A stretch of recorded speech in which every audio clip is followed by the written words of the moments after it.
Numéro 3 du défi, j'avais oublié de l'enregistrer, fait qu'on va y aller avec ça. Ça va être dans une autre capsule.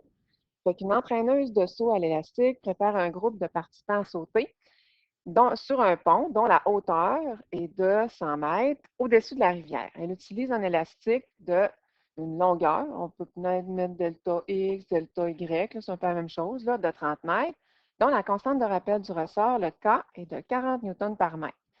Si la masse du premier participant est de 80 kg, à quelle distance de la rivière se trouvera-t-il lorsque l'élastique sera étiré au maximum de sa capacité?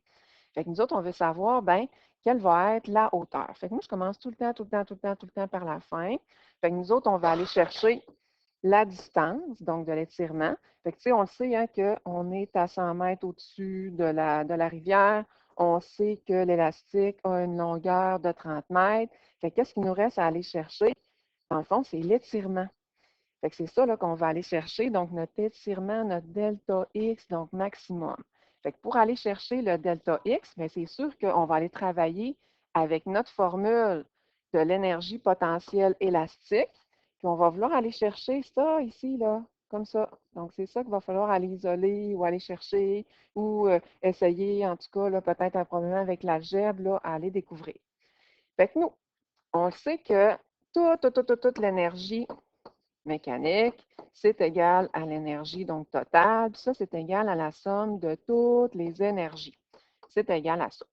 Fait que dans le fond, ça veut dire que toutes nos énergies initiales vont se transformer donc en énergie finale. Fait que là, on en a beaucoup donc ici. On a l'énergie cinétique initiale. Bien, l'énergie cinétique initiale, là, en haut, là, bien, c'est clair qu'on a une vitesse de 0 au début. Fait que c'est égal à 0. Bon, fait que ça ne sera pas donc dans le fond considéré. Après ça, on a notre énergie potentielle élastique initiale. Notre bungee n'est pas encore étiré au début. Fait que ça veut dire que ça aussi, ça va être égal donc à 0. Ensuite, qu'est-ce qui peut être égal à 0? L'énergie cinétique finale, je vais changer de couleur. À la fin, ben, c'est égal à 0 parce que ma vitesse, ben, tu sais, veut pas, donc on va être égal à 0. Et en plus, ma position, ben, je vais être à la position la plus proche du sol, considérée comme le sol. Fait que ça aussi, ça va être égal à 0. Fait que dans le fond, là, qu'est-ce qui va me rester donc à calculer? Il va me rester donc à calculer ça, mon énergie potentielle gravitationnelle élastique, puis mon énergie potentielle élastique finale. À la fin. Mon énergie potentielle élastique finale va être à son max. Et au début, qu'est-ce qui est à son maximum? Maximum, c'est mon énergie potentielle gravitationnelle. Fait que je vais aller voir qu'est-ce que je peux faire donc avec ces deux formules-là. Fait que je vais y aller avec elle, comme ça ici. Je vais aller écrire qu'est-ce qu'on peut faire. Donc, je fais une demi fois ma constante. Ma constante, je le sais, mais l'étirement, donc, je ne la connais pas. Fait que je vais faire comme si je la connaissais. Là. Je vais mettre des variables. Donc, je vais mettre des variables algébriques. Je vais la laisser comme ça. Je peux même donc calculer, laisser faire mes unités. Donc, je vais faire une demi fois 40 qui va me donner 20, puis 20 fois delta x au carré qui donne 20 delta x au carré. On va laisser ça comme ça parce que probablement là, que jusqu'à date, là, il nous manque pas mal d'affaires, fait qu'on va faire de l'algèbre. Après, je vais aller voir en haut, qu'est-ce que je peux aller trouver? Ah, il est ici. Donc, en bas, on a notre énergie potentielle. On se rappelle que l'énergie potentielle, je vais la réécrire, là, parce que sinon, là, la formule est comme en haut. Là. C'est mgh. Donc, je connais la masse de ma personne, je connais l'attraction gravitationnelle, je connais aussi donc la hauteur, mais je me manque un petit bout. Là. Je sais que mon élastique ben, s'étire a une longueur de 30 mètres, mais il manque l'étirement. Fait que je vais aller écrire plus là, delta X. Donc, comme ça, ben, je vais être capable, là, avec mes expressions algébriques, d'aller chercher que vaut mon delta X. Je vais résoudre un peu. Je vais faire 80 fois 9,8.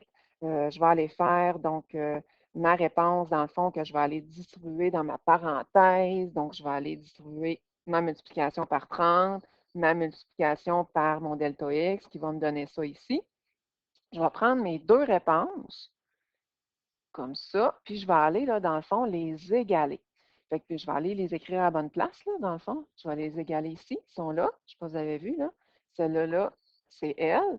Puis celle-là qu'on a trouvée en haut, je vais aller l'égaler ici. Moi, j'aurais laissé faire les zéros, là. Tu sais, j'aurais juste fait ça égal, dans le fond, à ça. Parce qu'on sait que toute l'énergie potentielle gravitationnelle va se transformer en énergie potentielle élastique. Là, tout ce que j'ai à faire, c'est de résoudre, mais ça ne va pas bien parce qu'on a des exposants 2. Fait que c'est sûr que je vais y aller avec une équation du second degré. Fait que je vais égaler tout à 0. Là, mon but, ce n'est pas vous montrer comment isoler. Là, on est censé être capable de le faire. Puis, bien, c'est sûr que qui dit fonction du second degré dit formule quadratique. Fait que le chiffre avant, c'est le A avant le x2. Le chiffre avant le x, c'est le b. Puis le chiffre tout seul, donc c'est le c. Fait que je vais faire la formule quadratique. On se rappelle hein, que c'est moins b plus ou moins racine de b2 moins 4ac sur 2a. Je vais le faire une fois avec le plus, une fois avec le moins. Si je suis chanceuse, ben, ça va me donner, puis ça, souvent on est tout le temps chanceux, là, ça donne toujours donc une réponse négative. Fait qu'une distance négative, ça ne marche pas. Fait que je vais y aller avec ça ici. Fait que mon x vaut ça.